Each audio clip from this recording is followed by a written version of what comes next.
亦都有攞到16分嘅學生選擇報讀職業培訓課程。羅輝祥報導。爭分奪秒，急不及待，趕到沙田嘅恒生商學書院。對商科有興趣，同埋呢間學校嘅幾好嘅教學生。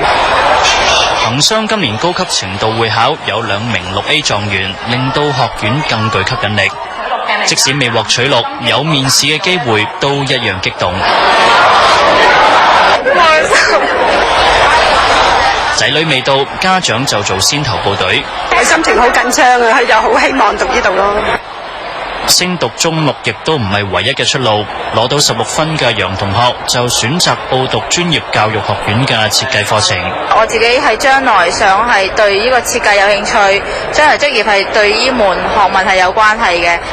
專業教育學院為考生提供咗大約200個課程，最低嘅入學要求係5科合格，每年學費大約2萬蚊。因為都比較貴啲啊，不過衡量翻自己嗰個能力咧。